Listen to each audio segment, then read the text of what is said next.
ఈ ఇండస్ట్రీలో number of lyrics writers ఉన్నారు హ్మ్. హ్మ్. కదా! ఎంతోమంది కాంపిటీటివ్ అవునండి. కేటగిరీ అవునండి. ఇండస్ట్రీ అవును. అంటేనే. ఇండివిడ్యువల్ సాంగ్స్‌లోనే మీరు ఇన్ని హిట్స్ కొట్టారు కదా! అవునండి. అవును. మీకు ఎందుకని పెద్ద ఫిల్మ్స్‌లో ఇంకా పెద్ద డైరెక్టర్స్ అంటే లైక్ 'సుకుమార్' సార్ అనుకోవచ్చు, 'త్రివిక్రమ్ శ్రీనివాస' గారు అనుకోవచ్చు, 'దిల్ రాజు' గారి బ్యానర్ గాని, హ్మ్. 'మైత్రి' మూవీస్‌లో కానీ, హ్మ్. 'సితార' ఎందుకు మీకు ఆపర్చునిటీ రావట్లేదంటే ఏం చెప్తారు? అంటే వాళ్ళు బేసిక్‌గా సినిమాని సినిమాలాగా చూసేవాళ్ళు. యూట్యూబ్ వాళ్ళకి సెకండరీ అయ్యుండొచ్చు. యూట్యూబ్‌లో ఎంత హిట్ అయిందనేది ఇప్పుడు ఇదే పాట వేరే హీరోకి పడితే ఇక్కడ 20,000,000 అయిందనుకోండి. అక్కడ 100,000,000 క్రాస్ అవుతది. ఇక్కడికి 4 నుంచి 5 టైమ్స్ ఎక్కువ. మనం రాసింది అక్కడ కాదు. ఇక్కడ రాసాం. సో, ఇంత హిట్ అయినా కూడా వాళ్ళకది చిన్నగా కనిపించొచ్చు. కొంతమంది జెన్యూన్ పీపుల్ ఉంటారు. ఆ పాట చాలా ఇష్టమండి. మీరు రాసింది నాకు అలాంటి లిరిక్స్ కావాలి. ఎలాంటి లిరిక్స్ కొంతమందుండొచ్చు. ఇంకా పెద్ద సర్కిల్ అంటారా? వాళ్ళకి ఆల్రెడీ పెద్ద పెద్ద రైటర్లున్నారు. వాళ్ళకొక సెటప్ ఉండుంటది. ఏ సినిమా ఓపెనింగ్ అయినా ముందు వాళ్ళ లిస్ట్‌లో ఒక 5, 6 నేమ్స్ ఉంటే వాళ్ళకి అంటే ఇంకొక ప్లేస్ యాడ్ అవ్వడానికి అక్కడ లేదు. సో, అందువల్ల రాలేదేమో అని నేననుకుంటాను. ఇది మీ పర్సనల్ ఒపీనియన్. Personal opinion. మీరెప్పుడైనా ట్రై చేసారా? అంటే లైక్ పీఆర్‌ని కలవడం కానీ, లేకపోతే ఫిల్మ్ మేనేజర్స్‌ని కలవడం కానీ, మ్యూజిక్ డైరెక్టర్స్‌ని కలవడం గానీ? నేను బేసిక్‌గా నాకు పీఆర్ లేదండి. నేనిప్పటికొచ్చి ఎవరిని ఏ పీఆర్‌ని కలవలేదు. నాకు ఇంటర్‌వ్యూస్ కూడా పీఆర్ ద్వారా మనం కలిసి ఇంటర్‌వ్యూస్ మనం పెట్టించుకోవడం అనేది ఒక పద్ధతుంటది. నాకు ఇండివిడ్యువల్‌గా ఫోను చేసి మనం ఇంటర్‌వ్యూ చేద్దామండి అంటే నేను హానర్‌గా ఫీలవుతా. సో, నేను ఇది ఎక్స్‌పెక్ట్ చేస్తూ ఉంటాను. సో, కొంచెం లేట్ అయినా పర్లేదు. నీ ఈ ఫీలింగ్ ఎంజాయ్ చేయడానికి ఎక్కువ ఉండేవాడినన్నమాట. సో, అదన్నమాట. సో, అందుకని ఇంకా ఎవ్వరిని ఏం కలవలేదు. కలవలేదు. పీఆర్‌లో పెద్ద పెద్ద డైరెక్టర్స్‌నైతే ఎవరిని కలవలేదండి ఇప్పటికి. కొంతమంది డైరెక్టర్‌ని కలిసాను. రీసెంట్‌గా 'ఆదిత్య హాసన్' కలిస్తే అతనికి 'చిలక' పాట చాలా ఇష్టమంట. హ్మ్. ఏవండీ హ్మ్. ఒక పాట మనం వర్క్ చేద్దామండి డెఫినెట్‌గా అని చెప్పి, ఓ పాట రాసాను 'సితార ఎంటర్‌టైన్‌మెంట్స్‌లో'. వావ్! 'హేషామ్ మ్యూజిక్, ఆనంద్ దేవరకొండను హీరో. హ్మ్. కమింగా? సేమ్ ఇట్స్ కమింగ్ అండి. ఇప్పుడు వస్తది. నెక్స్ట్ వస్తది. Super super. సాంగ్ అది. అమ్మో! సో, హిట్ అట్లాగా కొడుతున్నావయితే. కలిసానండి రీసెంట్‌గా. 'భరతకమ్మ' గారిని కలిసాను రీసెంట్‌గా. మన 'శైలేష్ కోలన్' గారిని కలిసాను. హ్మ్. వాళ్ళందరికీ అంటే నా ట్రాక్స్ తెలుసు గానీ నేనని తెలీదంట. మా డైరెక్టర్స్ అందరూ చూడండి సార్. యాహ్! కన్సిడర్ చేయండి. ఇది మీరు రాసారని మీ పాట చాలా ఎంజాయ్ ఉంటది. నా ప్లే లిస్ట్‌లో పాటండి. నేను కార్‌లో ఎళ్ళినప్పుడు అవన్నీ చెప్తున్నప్పుడు నేను పాజిటివ్‌గా, హ్యాపీగా ఫీల్ అవ్వాలా? అరే! నేను తెలియలేదా ఈళ్ళకని బాధగా ఫీల్ అవ్వాలో కూడా తెలీదు నాకొక్కసారి. కానీ నిజంగానే ఇప్పుడు సురేష్ గారు ఇంకోటి గుర్తొచ్చింది మీరు మాట్లాడుతూ ఉంటే. మీ పాటలకి కోయిల, ఆ! చిలుక ఆ! ఏంటండి ఇవి? అంటే బేసిక్‌గా ఆ మీటర్‌కి అవి ఫిట్ అయ్యండి అంతే. మీటర్ అంటే ఏంటి ఇంతకి? హ్మ్. తానా తానా అని ఇస్తారు. మ్యూజిక్ తననా తానానా తానానా ఇలా ఇస్తారు. మనకు ట్యూన్ ఇచ్చేటప్పుడు. ఆ హుహుహు. మీటర్‌లో ఏదో ఒకటి ఫిల్ చేయాలి గదా! మనసా నువ్వంటే వస్తావా అలా కూడా రాసుకోవచ్చు. నాదేంటంటే అలా ఏది పడితే అది రాయొద్దని. నా విద్వత్తు ఎంతొచ్చింది, నాకేం చిలక తెలుసు అనేది ఓ పాయింట్ కాదు. రామ చిలక. నేను రాసిన పాట ఆడియన్‌కి వెళ్ళాలండి. నా మెయిన్ మోటో ఇదే. అది ఏ సినిమా అవ్వచ్చు, ఇండిపెండెంట్ అవ్వచ్చు, ఇంకోటి ఏదైనా అవ్వచ్చు. ఆడియన్ కోసమే అంటే జనరంజకంగా ఉండాలని కోరుకుంటాను పాటలు. యెస్. 100 మంది కాదు 1000 మంది వినాలి. అది మన 1000 టార్గెట్. మందేంటండి అది లక్షల కోట్లలో వింటున్నారు ఆ పాటలు. వింటున్నారు. ప్రతి ఒక్కళ్ళ ప్లే లిస్ట్‌లో ఒక ఫేవరెట్ ప్లే లిస్ట్‌లు అయిపోయాయి. మీ మీ ప్రైవేట్ ఆల్బమ్స్ అన్నీ గూడాన. అవునండి. అవును. కదా! అవును. సూపర్.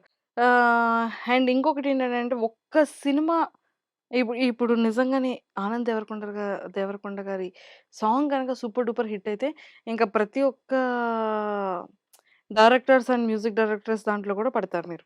అదేనండి వెయిట్ చేస్తున్నాను. ఆ సక్సెస్ కోసం వెయిట్ చేస్తున్నారు కాబట్టి 100% వస్తుంది. యాహ్! కానీ ప్రతి లిరిక్స్ రైటర్‌కి కూడా ఉంటుంది గదా! నేను పలానా మ్యూజిక్ డైరెక్టర్‌తో వర్క్ అవును. చేయాలి. అంటే అవును. లైక్ 'డీఎస్‌పీ' గారు కానీ, అవును. అవును. 'తమన్' అవును. గారు గాని, 'కార్తిక్' గారు గాని. అవును. సో, అలా ఏమైనా ఉన్నాయా అండి మీకు? అంటే డెఫినెట్‌గా ఉంటాయండి. ఇప్పుడు పెద్దవాళ్ళందరితోని వర్క్ చేస్తే అది చాలా గౌరవం కదండీ! ఇప్పుడు 'దేవి' గారితో గాని, 'తమన్' గారితో గాని ఇలా పెద్దవాళ్ళు ఎవరితో చేసినా కూడా అదొక గౌరవం. ఇంకా డైరెక్టర్లు ఉంటారు. 'రాజమౌళి' గారి దగ్గర నుంచి 'సందీప్ రెడ్డి వంగ' వరకు వాళ్ళతో చేస్తే ఎంత హ్యాపీగా ఉంటదో అది మాటల్లో చెప్పలేమన్నమాట. సో, అందరితోని వర్క్ చేయాలనే ఉంటది. కాపోతే ఆపర్చునిటీ ఎప్పుడొస్తదని వెయిట్ చేస్తా ఉంటాం. ఎందుకంటే నాకు పర్సనల్ పీఆర్ లేదు కాబట్టి, ఇప్పుడు నాకు ఫర్ ఎగ్జాంపుల్ నేను సందీప్ గారితో చేయాలని ఉంటది. సందీప్ గారి దగ్గరికి నేను ఎలా వెళ్ళగలుగుతా? నాకు పీఆర్ ఆహ్, దానికి సంబంధించిన సెక్టార్ ఎలా ఉంటుందో నాకు ఎలా ఫంక్షన్ అవుతదో నాకు తెలీదు. అవును. సో, అట్లా. నా పాటల ద్వారా ఎంతవరకు రీచ్ అవుతదో అంతవరకు రీచ్ అవుతున్నానండి ప్రెజెంట్ అయితే. సో, లేదు. 100% ఇక నెక్స్ట్ ఈ ఈ ఈ తర్వాత సార్ చూడండి దయచేసి ఆహ్, మా సురేష్ గారు ఎన్ని సూపర్ హిట్ సాంగ్స్ ఇది చేశారో సో, ఖచ్చితంగా ఆహ్, మంచి ఆపర్చునిటీస్ పెద్ద పెద్ద బ్యానర్స్‌లో రావాలని మేము కూడా కోరుకుంటున్నాం. నిజమే అండి. మాకు అంటే ఆహ్, మీరన్న పాయింట్ 100% ఇప్పుడొక ఇండివిడ్యువల్ ఆల్బమ్ అంటే ఒక ఇన్‌ఫ్లుయెన్సర్స్ లేకపోతే యూట్యూబర్స్ లేకపోతే ఒక చిన్న ఆర్టిస్టులతో చేసేవి 100 మిలియన్స్‌కి దగ్గర వరకు రీచ్ అవుతుంది అంటే, అవును. అదే ఒక 'ఎన్టీఆర్' గారు గానీ, యాహ్! 'సూర్య' గారు గానీ, ఇప్పుడు డెఫినెట్‌గా 'అల్లు అండి. ఇప్పుడు అర్జున్' గారు 'కోయిలా' గానీ పాట ఇప్పుడు ఫర్ ఎగ్జాంపుల్ ఏ పెద్ద స్టార్‌తో చేసినా ఈ పాట 500 మిలియన్స్ ప్లస్ అయ్యేది. చూస్తూ చూస్తూనే ఇప్పటికి 100 మిలియన్స్ ఇక్కడ ఉంది. అదే పెద్ద హీరోతో ఎవరితో చేసినా అది 500 ప్లస్సే ఉండేది. అవును. ఎందుకంటే వాళ్ళ మీద ఈగర్‌లీ వెయిట్ చేస్తారండి ఆడియన్సు. అటువంటి దాంట్లో మనం లిరిక్ మన పోర్షన్ ఉంటే స్కేల్ బిగ్‌గా ఉంటదంతే. స్కేల్ బిగ్‌గా ఉంటది. యెస్. సో, నిజంగానే అది చాలా త్వరగా రావాలని కోరుకుంటున్నామండి. ఆహ్, ఐ థింక్ 2025 నుంచి అది టర్న్ అవుతదేమో చూద్దాం. యాహ్! వెయిట్ చేస్తున్నానండి. వెయిట్ చేద్దాం. యాహ్! Because almost 2007 ఇదయింది. అండ్ 2016కి అవును. ఆహ్, స్టార్టింగ్. కెరియర్ స్టార్ట్ అయింది. అవునండి. 7 నుంచి 6కొచ్చారు. అవును. ఈ 6 నుంచి 2005కి 5కొచ్చాను. వచ్చారు కాబట్టి, ఈ 5లో ఎలా టర్న్ అవుతదో వెయిట్ చూద్దాం. చేస్తున్నానండి. వెయిట్ చేద్దాం మనం యాహ్! గూడా. హోప్‌ఫుల్లీ. యెస్. సూపర్. అండ్ ఒక సాంగ్‌కి ప్రైవేట్ ఆల్బమ్స్ ఇన్ని చేశారు కదా! ఒక సాంగ్‌కి ఎలా చార్జ్ చేస్తారు మీరు? చార్జ్ చేస్తున్నానండి. స్టార్టింగ్‌లో 25 అలా తీసుకున్నాను. ఇప్పుడు అంటే హిట్ రేషియో బట్టే ఉంటదండి చార్జ్ అనేది. ఎప్పుడైనా ఎవరికైనా అంతే ఒక డైరెక్టర్ గాని, ఒక మ్యూజిక్ డైరెక్టర్ గాని హిట్ కూడా ఎందుకు కావాలంటే డబ్బులు పెంచడానికే కావాలి బేసిక్‌గా అవును. ఫ్రాంక్‌గా. ఎందుకంటే ఎవరికైనా మనీ అనేది ఎసెన్షియల్ మ్యాటర్ కదా! సో, పాట తగ్గట్టు ఇప్పుడు బానే తీసుకుంటున్నానండి. వాటికి తగ్గట్టు ఇప్పుడు బానే బానే తీసుకున్నారు. తీసుకుంటున్నాను. సరే మరి బేబీకి ఎంత చార్జ్ చేశారో తెలుసుకోవచ్చా ఒక సాంగ్‌కి? అంటే నేను ఎంతైతే మాట్లాడానో అంతే ఇచ్చారు. ఇచ్చారు. ప్లస్ ఏంటంటే అది రాసే క్రమంలో కొన్ని పాటలు వదిలేయాల్సొచ్చింది బయటవి. హ్మ్. అంటే ఆ సినిమాని బాగా విపరీతంగా ప్రేమించేసాం. అంటే అవి రాసేటప్పుడు ఇవి వేరే అడ్డంగా ఉండకూడదు కాబట్టి కొన్ని పాటలు వదిలేయాల్సొచ్చిందండి నేను. ఓకే. సో, నాకు ఆ రిగ్రెట్ అయితే ఏమి లేదు. ఆ ప్రొడక్ట్ నేను ఎక్కడి వరకు తీసుకెళ్తానన్న నమ్మకం కూడా నాకుంది. సో, చిన్న చిన్నవి ఓకే. ఇగ్నోర్ చేయొచ్చు. సురేష్ గారు ఎప్పుడైనా మీ వరకు వచ్చి మిస్ అయినటువంటి ఫిల్మ్స్ ఏమైనా ఉన్నాయా? లేదా అంటే నా వరకు వస్తే మిస్ అవ్వదు. అబ్బా! ఇది ఏం కాన్ఫిడెంట్‌గా చెప్పారు. నా వరకు వచ్చిందంటే మిస్ అవ్వదు. మిస్ అవ్వదు. ఓకే.